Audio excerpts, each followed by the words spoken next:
The Benjamin Dixon Show is only possible with listener support. Go to www.thebenjamindixonshow.com to register for our blog and join the Progressive Army. And now, ladies and gentlemen, we are now about to witness the truth. It's the Benjamin Dixon Show. All right, ladies and gentlemen, welcome to the Benjamin Dixon Show. I am your host, Benjamin Dixon. It is Wednesday. I think it's Wednesday. Last I checked, it was Wednesday, July 13th, 2016. Thank you so much for joining us. Really appreciate you guys spending some time with me. A slower news day, thankfully, but some of the things that are happening in the news are a little bit amazing, to be quite honest with you. I want you to join the conversation, 857-600-0518. Tonight, I will be doing an interview with Joshua Harris. He is a Green Party candidate in Baltimore, so I will be speaking with him, not only about his campaign, but also about the Green Party in general. Hearing a lot of great things about the Green Party there in Baltimore, and that's one of the reasons I wanted to have him on. So he'll be joining us. I want to discuss the latest polling data that shows, a lot of people are saying that it's showing Donald Trump is doing a great job against Hillary Clinton. That's not really what it shows. One poll, particularly the Quinnipiac poll, shows that Donald Trump is doing good against Hillary Clinton, but we'll unpack the rest of them. I will say the trend is not in her favor. And we'll also look at the polls between Donald Trump, Gary Johnson, and then a fourth poll between Stein, Johnson, Trump, a four-way match. We'll look at those polls. Also, some astonishing audio out of New York, the NYPD, audio showing a commanding officer telling a police officer that really scolding her. From what I can tell, it sounded, scolding the officer for not targeting young black men. Quite literally, this is what you're going to hear on this video. This officer standing their ground, refusing to concede that they should be targeting young black men, and the officer staying on top of them, saying, I'll let you hear for yourself. It's amazing. And then also, I want to address this, I don't know what to call it, but, I want to address the people who are down and out about Bernie Sanders. And not just down and out. Actually, I don't want to address the people who are down and out. I want to address the people who are losing their minds over Bernie Sanders endorsing. And some other possibilities that people are passing around via email. I don't mind discussing those somewhat. So 857-600-0518 if you want to join the conversation. Let's start, if you don't mind. I want to start with the audio coming from New York. It was recorded, obviously, without the officer knowing it, the commanding officer knowing it. It involves two voices. You'll hear two voices, the commanding officer and then Officer Birch. Officer Birch is the one who recorded, and Officer Birch is suing the department, claiming that he has been retaliated against for being a whistleblower in an illegal quota system, and provided this audio showing proof of this quota system that people said did not exist. We hear this a lot, that there's no quotas for police officers. We're hearing the NYPD is showing that not only is there a quota, but there's also racial profiling, directly targeting young black men.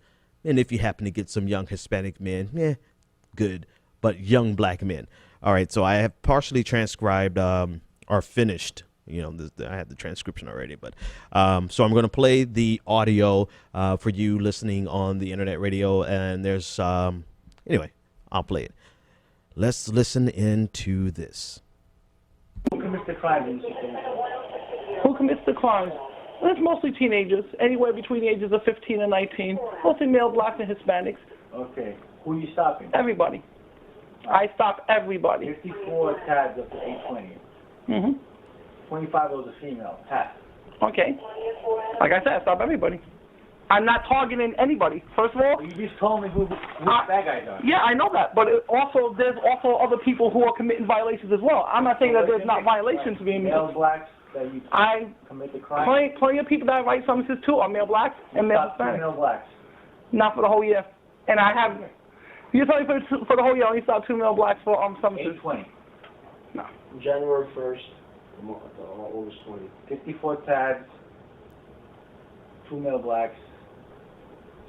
7 Hispanics. 7 other. 10 whites. 3 Asians. So where are you targeting the perps that you just told me? Well, like I said, if I don't see a perp jumping over the turnstile, what am I supposed to do to him? That's what I'm saying. These people are not going to pop. How do I know that? 80% chance A female Hispanic that I stopped, she said they did pop actually for a warrant, and I arrested her. Female Hispanic, the Hispanics that were supposed to be going up that are committing the crimes, the people that You think that she's going to pop? Did I think she was gonna pop? I didn't put no thought into it. If you come up and you're getting and you'll come up a collar, I'm taking you in. This is what I see. You describe to me who's committing the crimes. You're fully aware of it. We're not targeting those people. I'm targeting everybody. 2 male blacks. Whoever's out there. If I catch. So you only saw 2 male blacks jump a turnstile? If you're saying that's what's in front of you, then yes, that's all I saw. There's 2 male blacks for the whole year jumping the turnstile. That's what you're saying is in front of you. I'm not disputing that. You're saying that's what I got there? That's what you have. That I'm not disputing here. Well, I'm saying, but we're also talking Hispanics as well. I stopped a lot of Hispanics too. 7 male Hispanics, but more than half are females. And like I said, everybody's committing violations in front of me. It doesn't. Wow. Okay. The conversation goes by kind of quickly. I did a partial transcription for the video audience. I'll have the full transcription before the individual clip is put up. But if you're listening via the radio show, it may have gone by you kind of fast. So I want to point out some key things here, and then we'll give some commentary. So it starts off with the commanding officer asking the question, who commits the crime in the city? And Birch, shit, I can't even make it through the second line before giving some commentary, because this is exactly the bull that I was saying the other night. Watch last week's video, and I think Monday's video, where I said that they use statistics as a justification for targeting black people, particularly in this video, black men. And by targeting black men, overwhelmingly, disproportionately targeting black men, they are artificially inflating these statistics that they later on use to justify for targeting black men. I'm sorry, I was going to just try to read the transcript so that you could understand what they were saying, but it just hit me like a ton of bricks that, you know, I called it. I called it because I know how the human mind works. I know how we find biases, we exploit biases, we find data to support our biases, and then we make policy based on that. And here we are, we just have one example. And you can hear how intense this conversation was between them. We have one example of a commanding officer hammering down on this officer Birch because he was letting the commanding officer know that I am targeting everybody and I'm not going to target one specific group. And in this transaction, he's talking about jumping the turnstile in the subway, right? Someone who doesn't pay. And he's saying that if you target the people who, quote unquote, do the crime in the city, if you target those people, then you're more likely to get someone who's going to pop. P-O-P, pop, meaning that they're going to have a warrant pop. And so based on simply whatever violation, you know, or whether or not they even violated something, because this is what the conversation is really about. Officer Birch is saying, I'm targeting the people who are breaking the law. Here's the thing. It's a lesser violation. Obviously, they want to stop somebody. They want to pull them over. They want to stop and frisk. They want to grab them. And then they want to search for a warrant and hoping somebody pops up with a warrant so that you can get that collar. You can get them arrested. So it's not really about, are you doing your job down in the subway and stopping people from skipping, paying for the subway or jumping, the turns, it's not about that, because the officer is making it clear, I'm targeting anyone who violates. And the commanding officer is like, no, What you have to do is target people who commit the crimes in the city. And based on the people who commit the crimes in the city, you're more likely to get a warrant. And the officer said, well, some of the people I arrested or I stopped, they had a warrant and we took them in. And the officer made it clear, the commanding officer made it clear that he is upset because you only got from January to August 20th, Officer Birch only got 2 male blacks. This was a great, I don't know if I can hold it together on this story. I honestly, I'm sitting here preparing the story, trying to finish the transcript and put it in the video, ran out of time, and not really paying attention to how substantive this story really is. How important this story.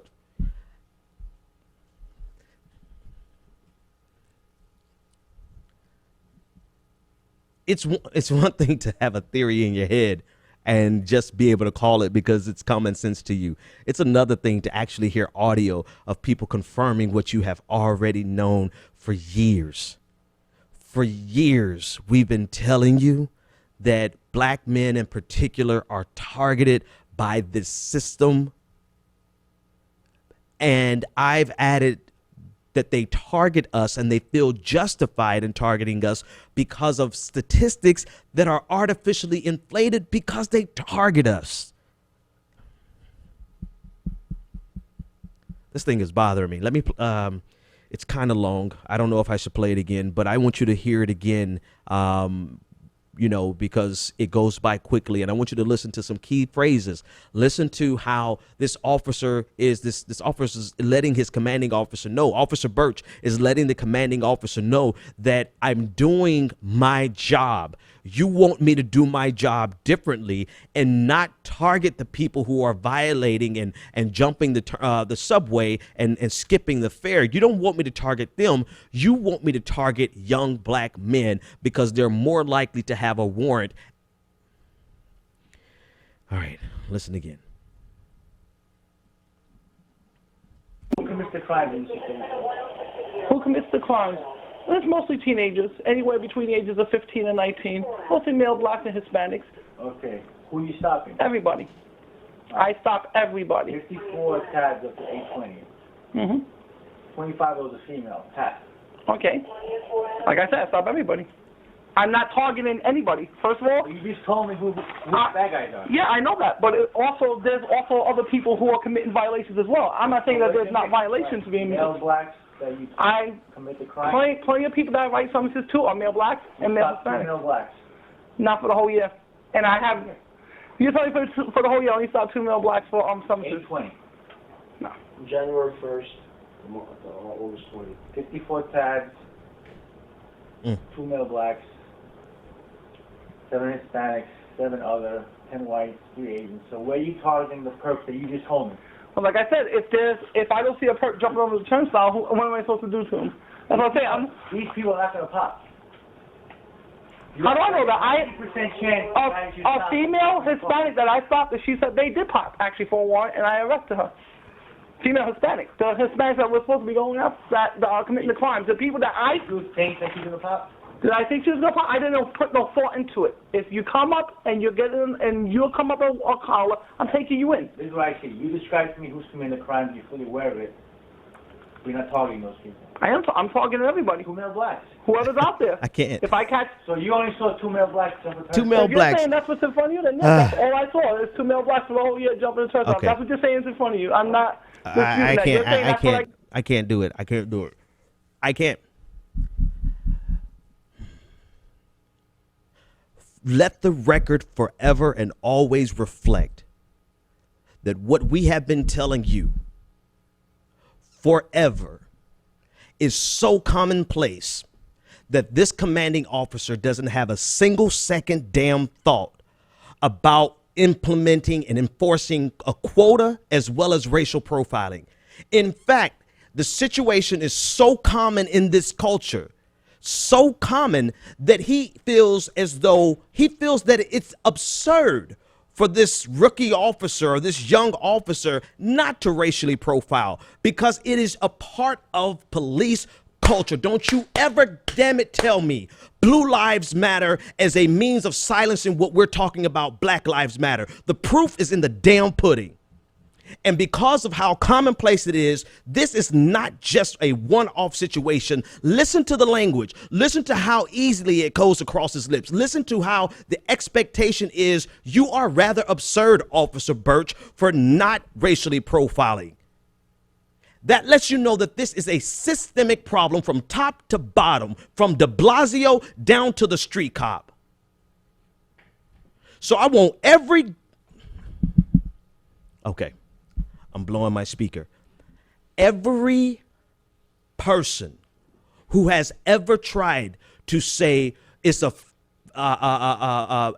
our imagination, we're exaggerating, we're just making this up, and black people are just criminal. You know why the statistics reflect that? It's because ignorant people like you allow this type of thing to happen. And as long as we stand by and let this happen, it will continue to target and inflict a systemic oppression on black young men. I'm trying my best not to cuss these motherfuckers out because I knew this.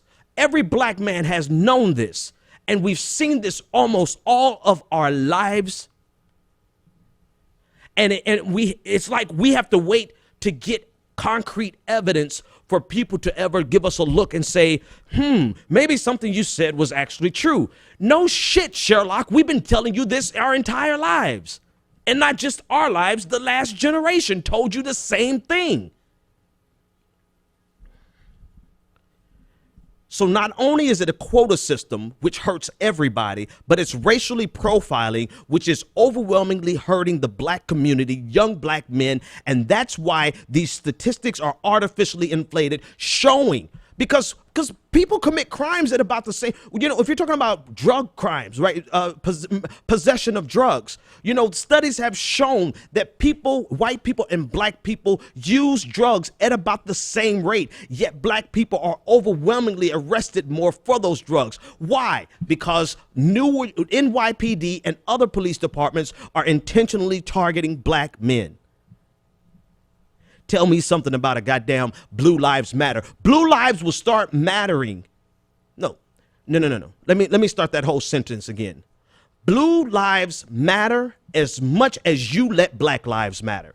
If you're going to shit on Black Lives Matter, then damn it, we about to shit on Blue Lives Matter. Don't expect sympathy from us about how difficult your job is when you're making our lives difficult.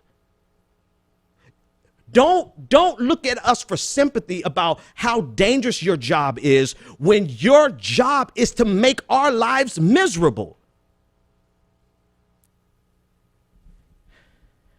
Don't ever again try to silence us when the proof is in the motherfucking filling. Proof is in the pudding. I can't even say shit right tonight. I can't, you know. This is why I was meeting with some people today. I'm sorry, guys. I'm sorry.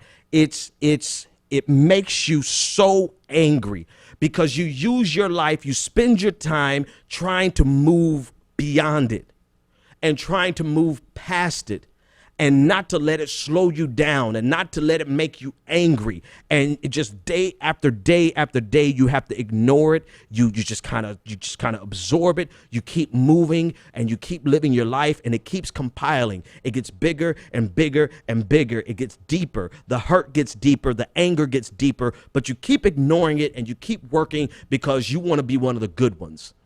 You want to be one of the ones that can move past this and transcend race. You want to be one of the ones that can, you know, be a representative of the black community. You know, you want to be one of the good ones. And so you keep working and you get these degrees and you get in all this damn debt and you get all these degrees, you get the job and you get the house and you get the 2 kids and you get married, you know, not in that particular order. You do what you're supposed to do. And all the while, all you are is a black male to the police, a target for the police. And so all those years you've been Let me tell you something. Y'all better get us some counseling. I tell you that much, because we've been internalizing this shit for a very long time. And when you see it just so blatantly, not everybody can handle that. Not everybody can process that. I'm sorry. To me, as tragic as the Alton Sterling video was, as tragic as the Philando Castile video is, they are tragic. And as tragic as Dallas was, right? It is tragic. I'm not going to belittle that. What I am going to say, though, is this audio, this video, to me, is the most disgusting, because it just represents everything wrong with the system that we have been trying to tell you white people for a long time. And trying to tell some black people, not just white people. We've been trying to... So what's going to happen? Knowing America, nothing. Knowing the way we just walk past the latest tragedy, nothing. I mean, if we're not moved by it, we're desensitized, nothing is going to happen, most likely. But I tell you what, if there's ever a reason for somebody to protest, this audio right here is exactly the reason. We shouldn't, not another police officer. I love y'all, but the truth is, you got to earn our respect. You have to earn our respect. You want us to respect the boys in blue, then respect the men in black. That make no sense, but you know the hell I'm trying to say. Respect our humanity, and don't just, I don't even have the words tonight. I can't even, I don't have the words for this.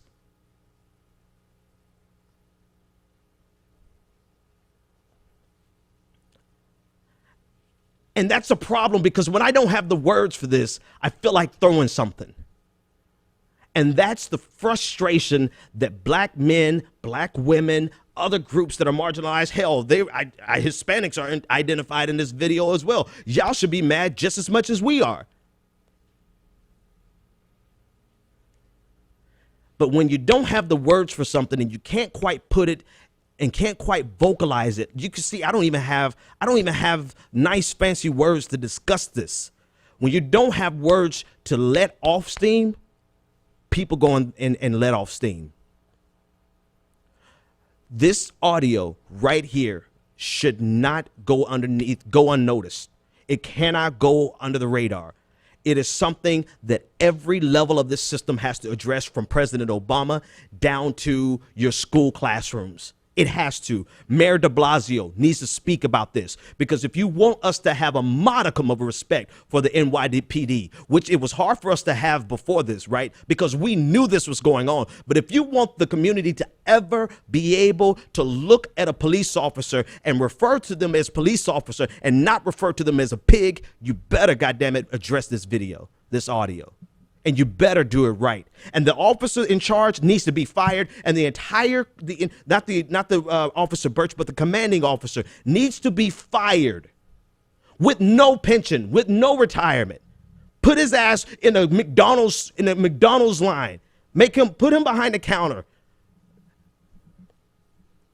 Make an example of him, so that police officers and captains and commanders across the nation will never feel this comfortable talking about racially profiling people.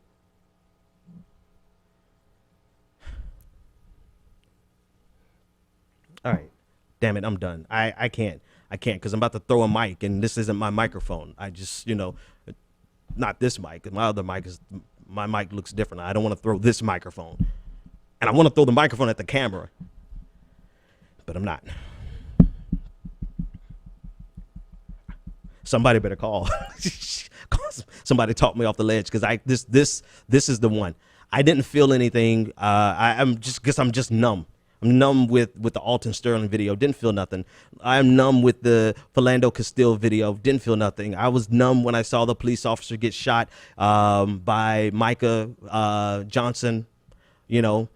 I didn't feel anything. I calculated. I looked at it. We wanted to get to the bottom of it. We express our condolences for Alton, Philando, and all the we go through the motions. But this right here is something, and I think it's because all our lives we knew this, In all our lives, you had police officer after police officer after police officer after motherfucking police officer tell us that we were wrong, that we're being reverse racist, that we're being dramatic, and that we're no.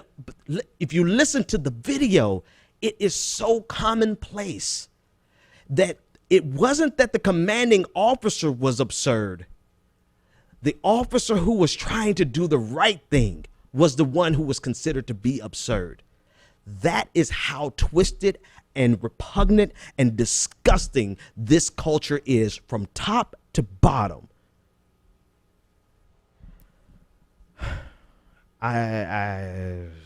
Caller, you're live. You're live on the air. What's your name, comment, and or question?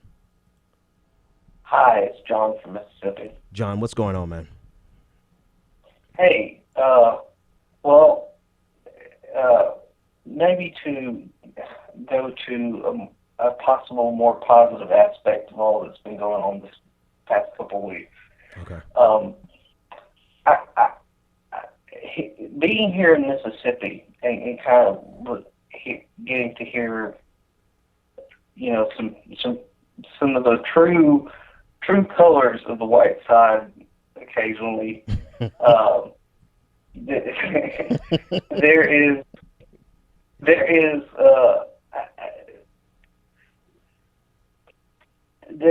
There's something to be hopeful about in that the way that the girlfriend of Castile, and I can't think of her name at the moment, but yeah, the way she has been out in front and relentless and just pushing through her own emotions or whatever. It's just something about her this is just not acceptable. Yeah. And she's just not going to accept it. That I think it's somewhat penetrating to not all, but at least some of the apathetic white onlookers, because you see how sensitive they are about it, because they built up this thing in their mind, and I kind of did it too when I was younger, that if someone violated me in that way, I would be like that. I would be relentlessly mad until I got justice. I mean, that may not be true, play out in life, but that's how that's my perception of the world, whether you want to call it privilege or whatever. And I think this is relatable in that it's just not acceptable. Yeah. And she comes off so sincere, and I just want to give her kudos for pushing through, because I can't imagine being able to do that myself. Amen. But I just want to give her credit. Absolutely, man. Thanks so much for that call. I was at a 10. I'm at 9. Hopefully I've got about 3 minutes to get down to 1 so I can do this interview. Next caller, 857-600-0518. But the thing is, man, the only thing I disagree with what you said is man, we're tired, bruh. Man, I'm so tired. I'm so tired of this, because it's, and I need my brochureless to hear me for a second. As much as I talk about class, and class is a part of this, right? Class is a part of this, but I'm so tired, man. I'm tired of more than this happening. I'm tired of you trying to play me like a fool, like I don't know what's happening. I'm tired of people trying to convince us that something's just wrong with us, and that it's not really happening. You know, what you see is not really real. Don't believe your eyes. They're going to tell us don't believe our ears on this audio. I'm tired of people playing me like I'm dumb. I wasn't born yesterday. I got a brain. I know exactly what the hell is going on. I know exactly what I see. I know exactly what I heard. And you're going to have people who try to insist that we're just trying to be race baiters and we're trying to be race pimps. No, you guys have been raping, pillaging, and plundering and pimping the black community for hundreds of years, all the while telling us there's nothing wrong with this system. The only thing wrong with the system is you. No, fuck you. I've been trying not to say it. You just don't understand. This is tiring. And this is one of the reasons I don't talk about race as much, because it takes a toll on you. It takes a physical, emotional toll on you. And it's hard. It's extremely difficult not to have it affect you in a very deep and visceral way.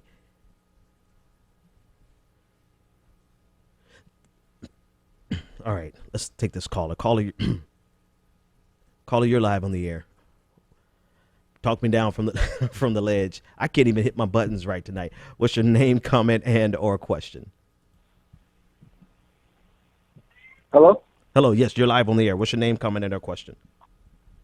This is Joshua Harris. Oh, man, I was just thinking, I've said it would be horrible if this is my interviewee. How's it going, Josh? How's it going? I'm doing good. Good. Hey, man, listen, well. let me pause and walk it back and introduce you properly, man. And maybe we'll talk about your campaign. That'll walk me back. We've been talking about this audio that just came out of the NYPD showing the level of racial profiling that takes place. And it just kind of took me over the top. But ladies and gentlemen, I've been joined by Joshua Harris. He is a candidate for mayor, and he's a Green Party candidate in the city of Baltimore. I've heard so many good things about the Green Party in Baltimore that I had to get their candidate online to speak with them. And so, Joshua, welcome to the show. Thanks so much for calling in. Tell everybody a little bit about yourself and your campaign. Well, thank you so much for having me on the show. I really appreciate the opportunity.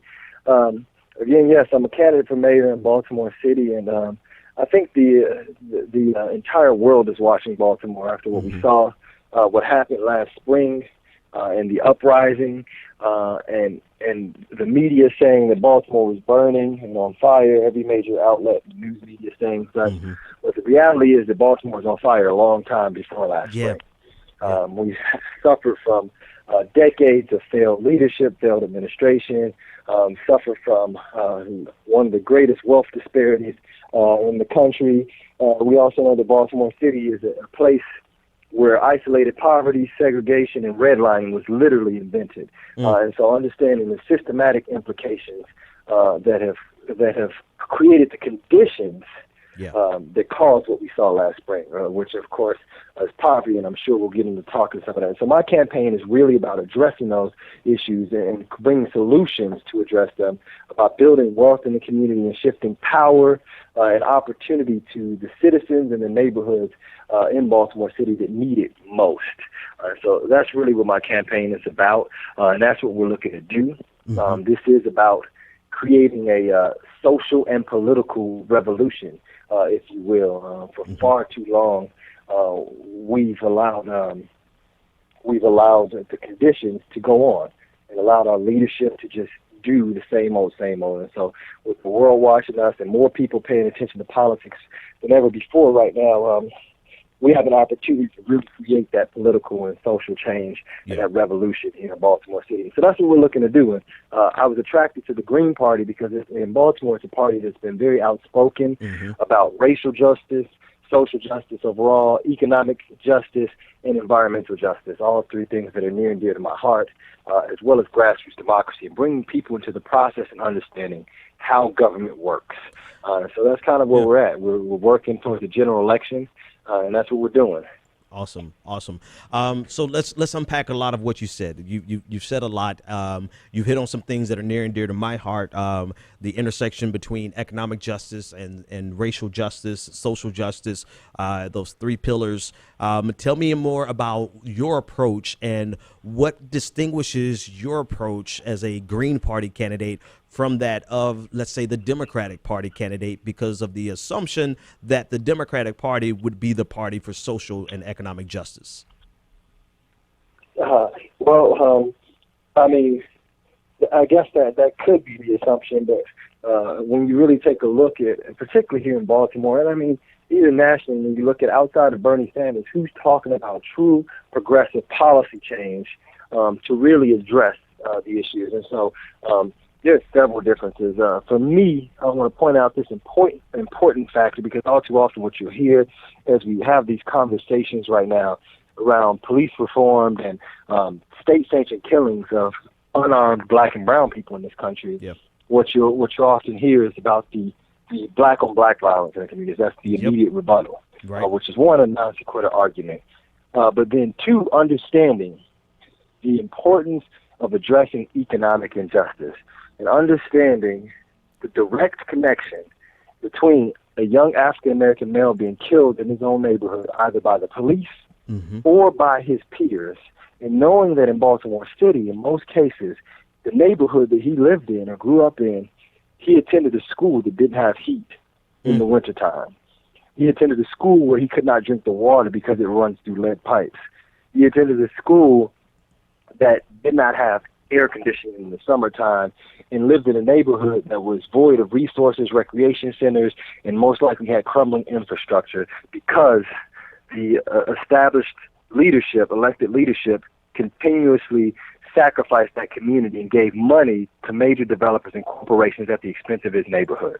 And so understanding direct connections for what creates the economic connection to what creates the conditions for young African-American men to be in these neighborhoods in the first place and be cut off from access and opportunity to grow beyond what their conditions are.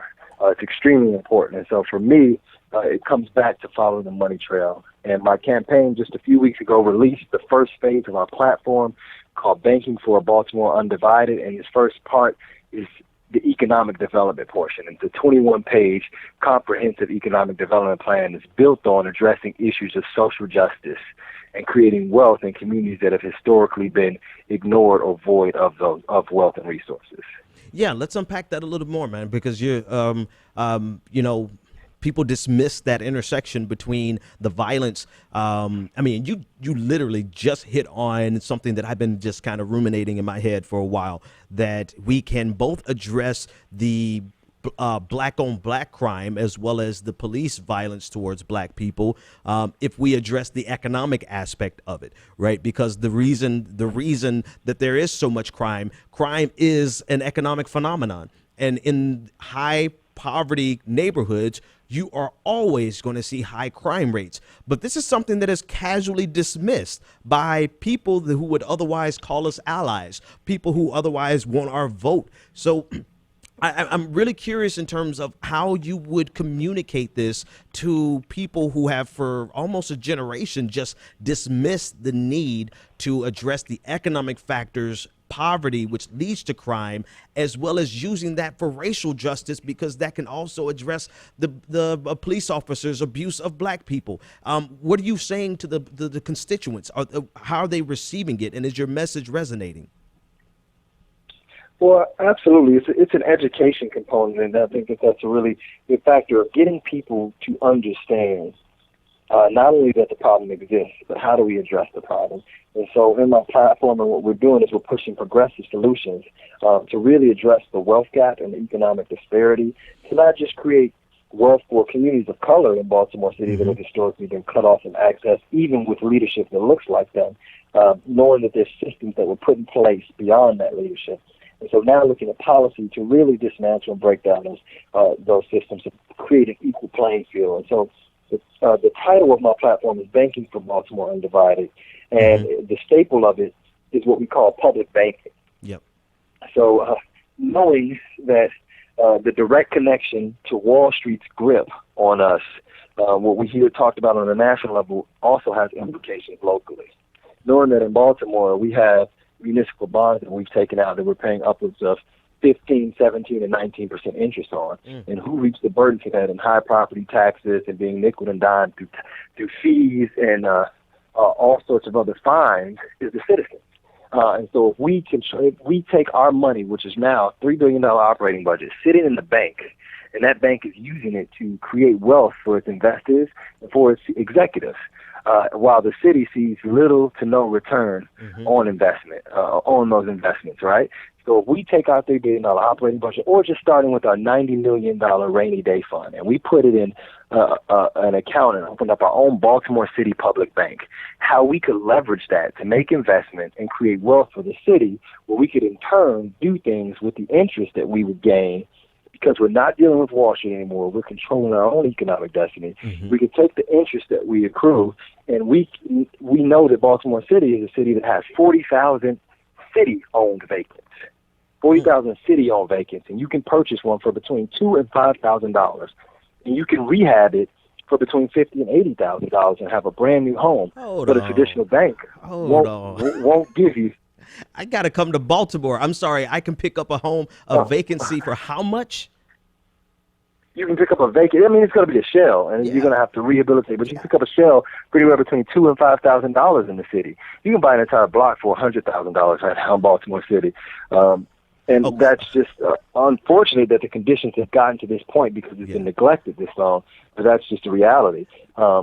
Let me jump in there because I want to ask a follow-up question real quick, because this is important. I got to put my capitalist side. My capitalism side just came out. Let me put that to the side. The most important question I want to ask about this is if you do your plan and you're gaining that interest for the city, how do you institutionalize that the benefit from that interest goes to the city, not just the city, but the most needy in the city, to reverse the poverty instead of letting that wealth just amass to the top 1% of Baltimore? Absolutely. And so that's the key, and that's the priority of first setting the mission and vision. But what we can do, as I was explaining, is we can give home loans to people who can't get them from a traditional bank because they're too small, and the bank doesn't want to give you a loan that small, right? They'd rather give out a larger loan. We give them now to individuals who may have the $5,000 to purchase the home, but wouldn't be able to get a loan for the $50,000 to rehab it, right? We can now not only give them that loan, but we can give it to them at an even lesser interest rate because it's the Baltimore City Public Bank, which isn't driven by profit.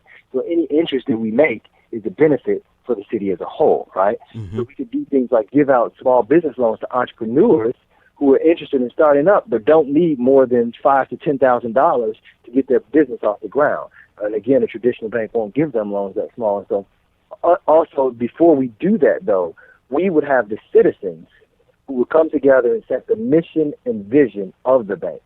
They would set the mission and vision of the bank, and it will be up to the city council to make sure that mission and vision is being adhered to. But we would hire banking professionals, community banking professionals, to manage the daily operations of it, to ensure. So if the city citizens decide that we want the interest to go towards education and fixing our infrastructure in our schools, and that's where the interest earned goes to. If they decide they want the interest to go towards rehabbing the 40,000 vacants that the city owns, and that's where it goes to. If they decide that they want the interest to go towards creating new jobs and incubators and startups, then it would go to the Mayor's Office of Employment and Development to really work on that. And so we can do with the interest whatever the citizens decide is needed. And further on in my platform, we go into what we call participatory budgeting.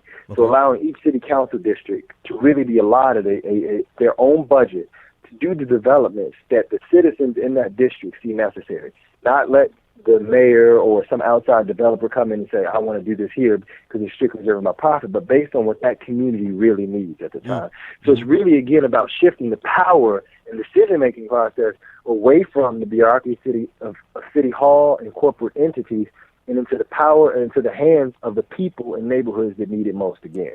And that's really how we maintain that, to ensure that it's an equitable process. And we have things in place to really look at the policies and the practices that we have. There's the 10 questions for equitable, racially equitable policy and legislation that was released by Associated Black Charities. They did a study, and there's questions that you go through to look at policy to evaluate it through an equity lens. And so those are the sorts of things we will definitely be looking to do throughout this process, because this isn't about making the wealthy even more wealthy. We've seen enough of that in this country. This is about providing opportunities for people who've been cut off from them to build wealth in their neighborhoods, in their communities, and for their families. Well, let's drill down a little bit more. And I'm sorry, let me not use that phrase. I've used it 3 times already. Let's go a little deeper on this. So I hear how some of your economic plans will benefit the middle class, obviously some entrepreneurs, some startups, people who probably have decent enough credit scores to get loans. But let's go to that neighborhood that is completely eviscerated. They don't have any plans, any businesses. They don't have any credit. They don't have anything. All they have is a rap sheet. How would those benefits go all the way down there? Mm-hmm. No, absolutely. That's a great question. It's something that I'm touched directly because I'm on the ground in the community. We're running a grassroots campaign. There's no Air Force here. We're strictly infantry. Mm-hmm. And we're on the ground every day in the communities. In Sandtown, Winchester, where we saw took place last spring around Freddie Gray. That's where I'm at. And having conversations with returning citizens and understanding, too, that we talk about crime in Baltimore City, which is an issue, but what we don't talk about is that it is a symptom of a greater issue of poverty. And so really addressing that poverty through creating those opportunities. And so, again, I believe, too, that we have an opportunity in Baltimore to create hundreds of thousands of jobs. Baltimore City is a blue-collar town that has been without blue-collar work since Bethlehem Steel left 40 years ago. And so knowing that, I believe we need to create a new industry in Baltimore City, and I believe that industry is clean energy manufacturing and production. Okay. We know that in California, who's feeling the direct effects of climate change, that they have created 300,000 jobs moving towards clean energy, moving towards sustainable living.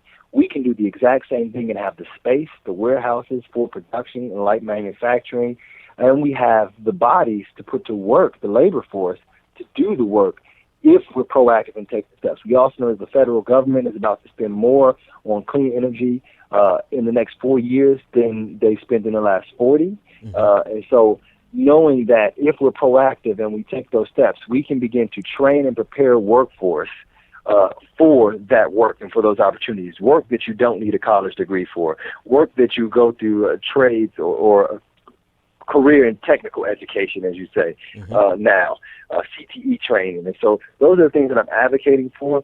And the city has the funding to help support that training. There's a model actually called Summit Academy OIC out of Minneapolis that has done great work doing this and training people from low-income backgrounds and from communities of color in particular to get them into the trades. We know that the trades have been historically difficult for people of color to break into, and they've done that and have shown a model that's been successful to do that work. And when you talk to ex-offenders, they just want an opportunity. They want some training. They want to be able to provide for their family. And so what we have to do, too, is recognize that in this, 75% of felony crimes are committed by individuals who've had prior interaction with the law. So what that says to me is that if we want to have an immediate impact on crime reduction, we have to focus on preventing offenders from reoffending. So as soon as they get out, we have to get them into programs and get them working so that we break the cycle of individuals getting in trouble, going to jail, getting out of jail. Now, because they have a record, they can't get a job, so they go back to the streets and then going back to the jail. We have to break that cycle by ensuring we're focusing on immediate attention on making sure that they are getting job opportunities, living wage job opportunities. And the clean energy industry will provide just that.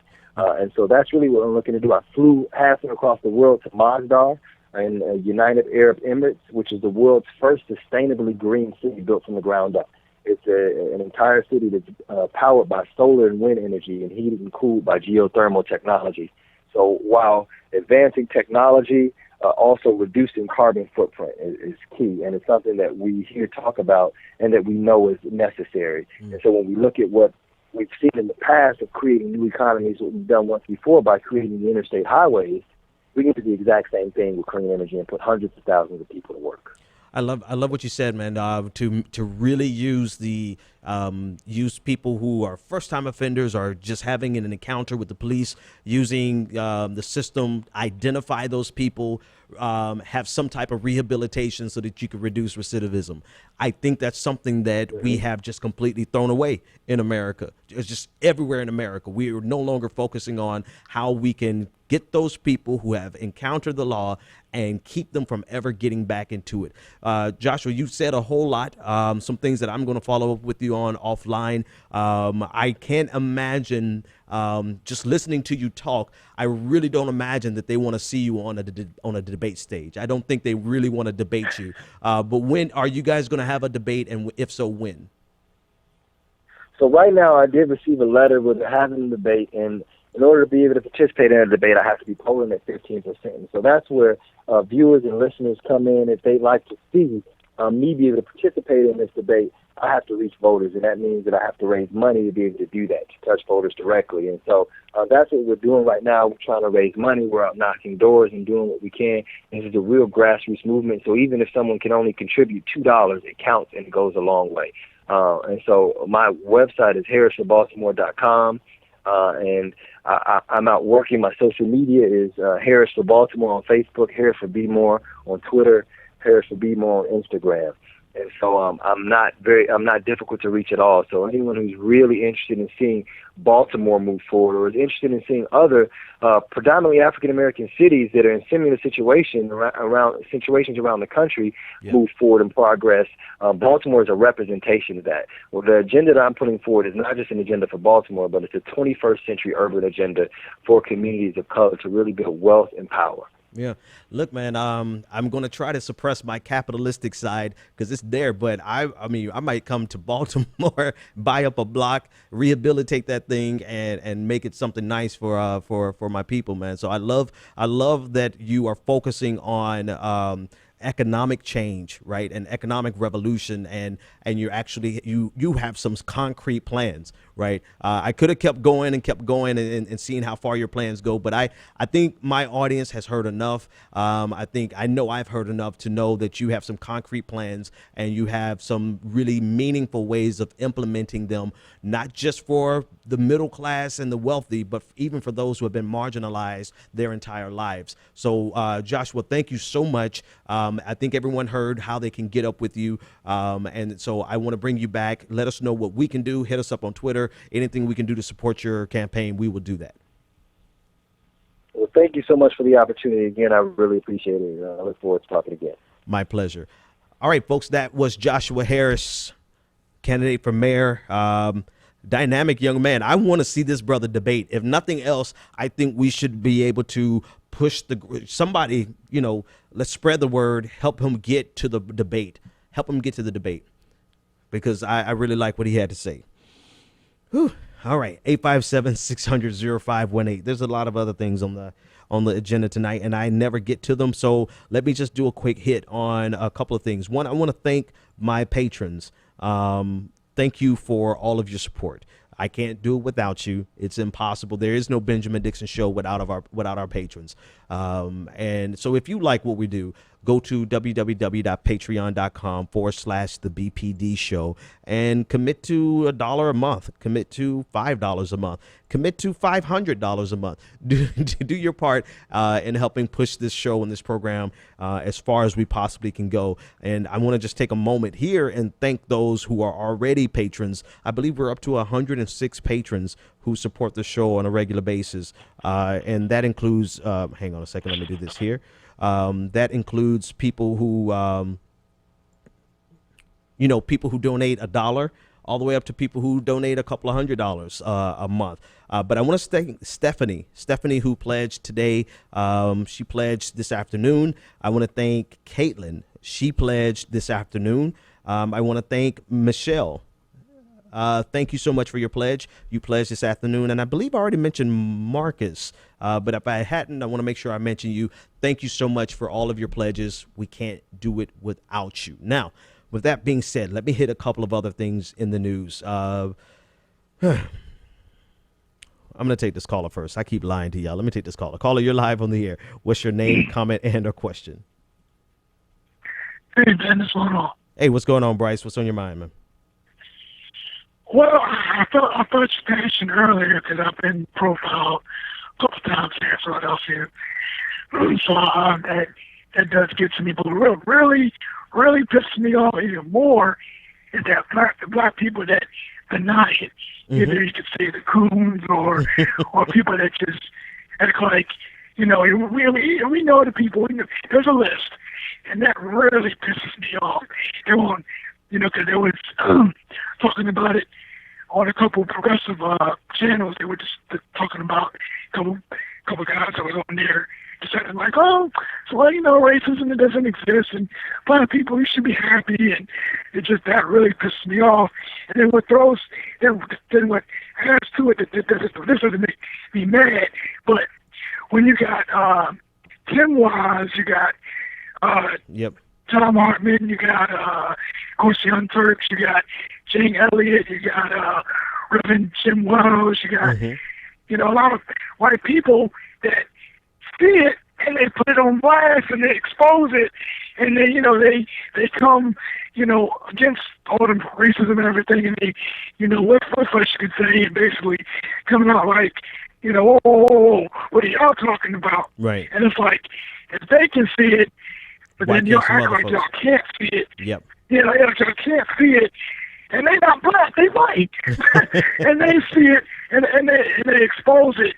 And I'm happy to have those people that also I just mentioned that do it, and they continue to expose it. They've been talking about what's been going on. They continue to expose it, and it's like, listen, things are not going to get changed until there's some acknowledgement, et cetera, et cetera. Yep. But it's just, you know, it's just wild when you have people that's not even our color that get it, see it, and then some of us put it out there. Yeah. That we just act, well, yeah, it's insane. Yep. Bryce, thanks for the call, man. It is. But I'm not. I want to say this to you know, I still want to talk to the white progressives. Remember, I said that if you want to beat back against neoliberal multiculturalism, right? These folks who are just going to put black people and brown people on corporate boards, and those boards might be doing more damage to the black community and marginalized communities economically. If you want to beat back against that, then you absolutely have to align with us on a measure of identity politics. And I use identity politics interchangeably, both as a necessity and as a pejorative, right? I use it as a way of calling out people who manipulate identity politics, because I'll be the first one to tell you people play games with race in order to silence the debate. Boom. You want some proof? I just told you. It's a black man telling you that people use race and they use gender and they use their identity to silence debate. However, when you see what's going on in the NYPD, you better realize that that has 100% to do with race. Now, perhaps you could drill down and find examples of how it also has to do with class. You can. But at the end of the day, he wasn't looking for two poor black males. He wasn't looking for two middle-class black males. He wasn't looking for two rich black males. He was looking for two black males, two male blacks. Not even he didn't even call us black males. He called us male blacks. So this is the perfect example of a conversation that is, I would say, at least at a minimum, 99% about race, 100% about race. And this is something that you as an ally can line up with us and just make it plain. Don't equivocate. Don't make any false equivalencies. Don't bite your tongue. Just make it plain. This is racism. This is racial profiling. This is systemic oppression. This is systemic white supremacy. This is, I don't care if that commanding officer was black. It is all of the above, and it must be crushed, not just stopped.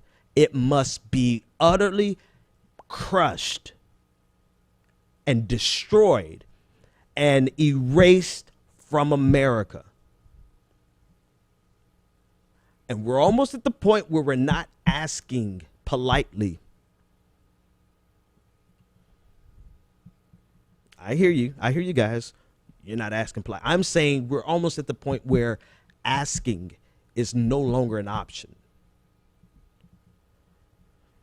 You done messed around and gave us technology, and we can capture your asses doing all the stuff that we knew you've been doing all this time. We knew it. Y'all playing us like we the fool. Caller, you're live on the air. What's your name, comment, and or question? Hey, Ben, it's PJ calling again. Hey, man. As I tend to. Hey, talk me off the edge, man. What's up?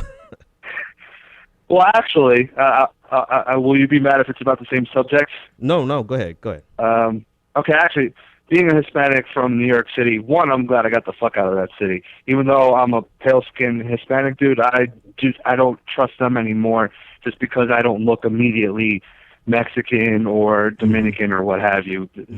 I actually lived with someone who was working to be a police officer, and the way his father really tried to instill these weird conservative values into him, along with like the distrust of certain type of people, despite the guy being Panamanian.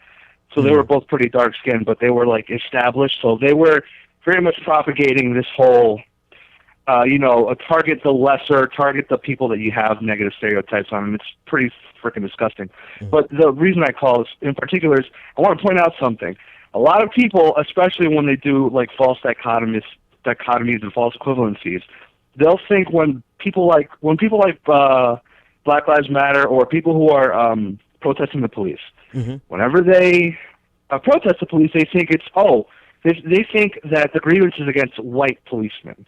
But it has to do with an institution overall, because I'm assuming that the person who recorded the audio you had earlier was a person of color. And that's what I want to point out is that's what's expected of that person. It doesn't matter what color you are. Once you get in, you are supposed to target the people that the institution wants you to target. It has nothing to do with the person in the uniform being white or black or Hispanic or anything.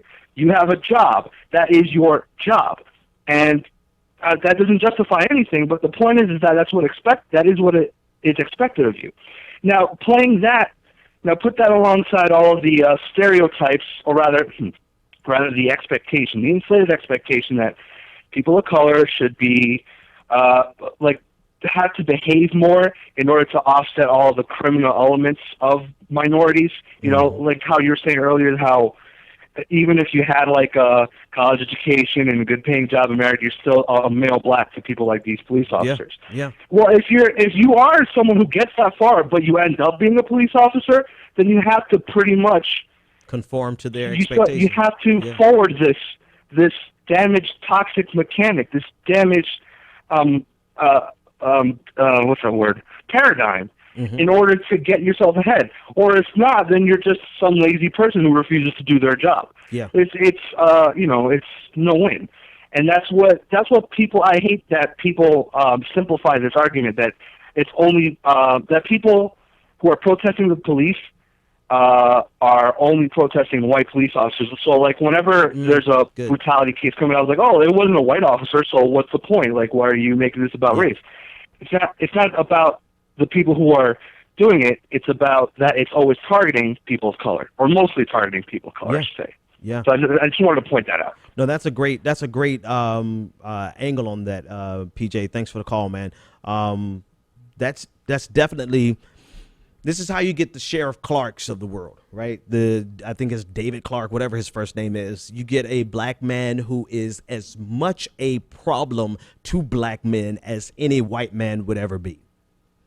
That's how you get the Larry Elders of the world. You know, he's not a police officer, but this is how you get people who buy into this conservative ideology, because it is at the core of it. There's a conservative law and order ideology that is used to protect this system over and over and over again.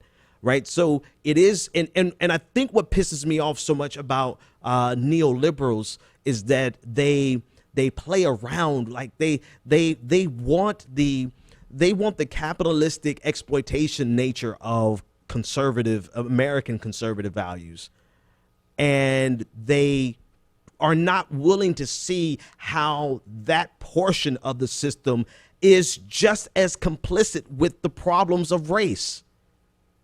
And it's like you can't, if you're not willing to address this ideology holistically, then you're not really willing to address the ideology. You can't take and pick the good stuff out of this and just say, well, this is, even the part that you think is good is a part of the problem. Even the part that you think is so wonderful is a part of the problem. Particularly, I mean, just to make it plain, the manner in which we play capitalism, the way we allow our labor forces and our workforce to be exposed to the forces, the unadulterated forces of a globalized economy, where we're competing in Baltimore, you're competing with the labor of people in Beijing. We're not even Beijing anymore, right? You're competing with people, the labor force in Vietnam, and so you see the entire sector of jobs leave a community and completely eviscerate that community, therefore increasing the crime rate because poverty is so high. But while you're celebrating the neoliberal principle of globalization, you're forgetting the fact that the reason the cops are so oppressive in your community, in the black community, is because there are no jobs there, there are no opportunities there, and there's nothing but poverty and blight there. Oh, but no, they just have to retool, man. They just need, and that's not, I'm sorry, that's not how they talk. They just have to I'm done. I can't even imitate how they talk. But they have to, they blame it on the lack of education and not being willing to retool. And what they do then is they make you focus on the poor white people and completely erase the poor black people. They want you to think that this economic revolution is only going to benefit white people in Appalachia, and completely erase the poor black people in Baltimore, right? Because if they can keep you focused on those white people in Appalachia, everybody needs a villain, and the villain that is okay to hate in liberalism is poor white people, are poor white people. That's the villain that you have permission to hate. And so long as they keep you focused on that, then they will always keep you distracted from the fact that Baltimore, a predominantly black city, has been eviscerated by the same type of economic policies that they want to continue, that their queen bee wants to continue, and will further expose us to through the TPP, because damn well Hillary Clinton is signing that shit day one. Maybe day 65, but she's signing it. So it is a globalized economy. And no, we're not saying for us to cut off trade. What we're saying is we need to accommodate. We need to make sure that these trade deals are not eviscerating more communities, so that we don't have we need to undo Baltimore, not make more Baltimores with more trade deals that are going to rape us, economically speaking. Probably shouldn't have used that word, but I did. I'm sorry. I don't think I'm going to get to Bernie Sanders. This is what I'm going to say about Bernie Sanders so I can keep it real with my title. I was going to say, listen, for everybody who's mad at Bernie Sanders, look at what we have. We have a progressive revolution that he has bequeathed us. It is ours. We don't have to wait on him. Let him retire. Let him do whatever he's going to do. We have an economic, political, progressive revolution that nobody can stop. It's going to take us longer than you may have wanted. It's going to take a minimum of 4 years, right? Whether it's Hillary or Trump, it's going to take a minimum of 4 years. And if it's Hillary, then it might take 8 years. But we have the opportunity now to start now to change tomorrow. And so I don't want people panicking and freaking out and losing their wits and losing their sensibilities because you feel like Bernie sold out. Bernie didn't sell out. Bernie did his job and he deuced out. He's gone. He's like, I'm out, right? He's gone. Let him do what he's going to do, however he's going to do it. Our movement is not dependent on him. But I will say this, we would not have a movement like we have right now if not for him. And I don't think there's anybody who can argue with that. Not Jill Stein could not have moved this revolution. Ralph Nader could not build this revolution. Sure as hell, Elizabeth Warren could not even dream about building this revolution. We have this revolution that we have right now because Bernie Sanders was the only person brave enough, bold enough, and damn right crazy enough to challenge Queen Hillary. And not to just challenge her, not just to challenge her, just to say he's challenging her. like Martin O'Malley and the rest of them, Lincoln Chafee and the other guy who's crazy guy. No, he legitimately challenged her and challenged her from a progressive perspective. And because he did that, he galvanized a movement that we can still push forward. Feel how you feel. I respect how you feel, but don't miss the fact that we have something now that we would not have had if Bernie Sanders had not done what he did. All right, so I was going to talk about Bernie Sanders. In the polls, Hillary Clinton's winning all the polls except the Quinnipiac. I said that at the top of the show. I'm going to take this last caller, and I forgot. You saw a few minutes ago, you saw the look on my face like, oh, shit. It's because I forgot I didn't drive tonight. I got to get the train. All right, caller, you're my last caller of the night. What's your name, comment, and or question? Caller, this is you. You're live on the air. 321. What's your name, comment, and or question? Hey, what's going on, Ben? Hey, how's it going? Who am I speaking with? Oh, you speaking with Thomas? Hey, man, what's going on, dude? How's it going? I hear the baby in the background. Oh, man. Oh, yeah. No, I'm just trying to take care, try to take care of my son and tuning in to the show. Appreciate you, inviting me on. And I just want to just commend on a, fabulous job that you're actually doing right now. And also to get across reiterate everything that you've been saying today and get a couple of points in on what. Go for it, man. The latest. Yeah. The latest situation that's been going on, and I gotta be clear. I gotta be clear with it, and I gotta be clear with it. And as of right now, we said Black Lives Matter, meaning us African Americans, and we never said only Black Lives Matter. That was the media that said that. In truth, we all know that all lives matter, but in retrospect, we need to be able to help the situation that's happening. We need to make a movement because sometimes people say my house is on fire, and then your response would be, all houses matter. Yeah. But at the end of the day, yes, that is true, but not all houses on fire at this point here. Yeah. My house is on fire, which comes back to say it's not all lives that are in jeopardy. It's not the white lives. It's not the Asian lives. It's the Black lives that are constantly being hit and targeted, whether it's black on black crime or whether it's police against the black community. Yeah. So when it comes to that, we have to take a stand on what we can do to change that. I used to be in law enforcement. I went to the academy. All of these escalation situations that are happening, they were taught how to de-escalate situation without violence. So it's all about who is taking a stand on what you want to do. Just because we don't look like you doesn't mean that we're any different than you. We've seen so many cases where the same situation has happened with a different outcome. Yeah. You may have had a white male pointing a gun or having a gun. They come in a situation where, I don't fear them. Yeah. I don't fear them all. They're not going to do any shooting. Yep. But the moment that it's a black male with a gun, totally something's different. going to get popping off. Yeah. So we need to come with guns a-blazing.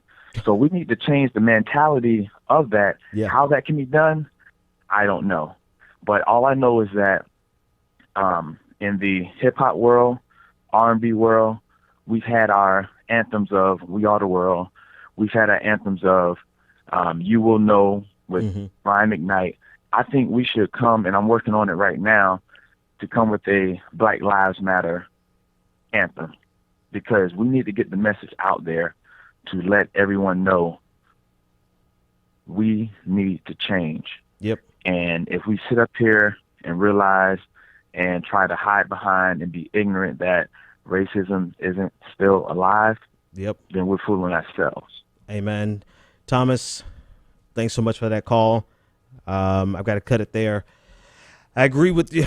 I agree with what you said, but I'm tired, man. I'm telling you, I'm tired of being the one.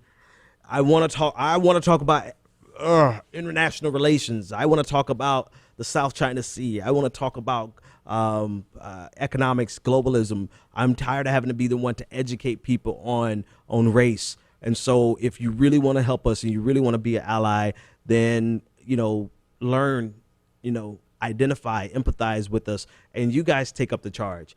You know what I mean? There should be some white people who are just leading the charge right now about this video to make sure that this commanding officer is fired and that Bill de Blasio addresses it. Somebody should take up that charge for us because I'm literally tired. I can't do it. I can't do it without throwing something. and I'll wait till I bring my microphone. I still use this microphone. I'll bring my microphone and throw my microphone. But until then, man, I'll holler at you guys next time.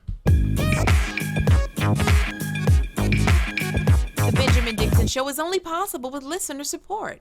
Go to www.thebenjamindixonshow.com to register for our blog, join the Progressive Army, and support The Benjamin Dixon Show. It's Ben Dixon!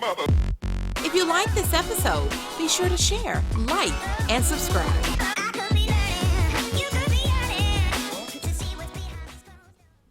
Consider becoming a Patreon. Go to www.patreon.com/The BPD Show and support The Benjamin Dixon Show.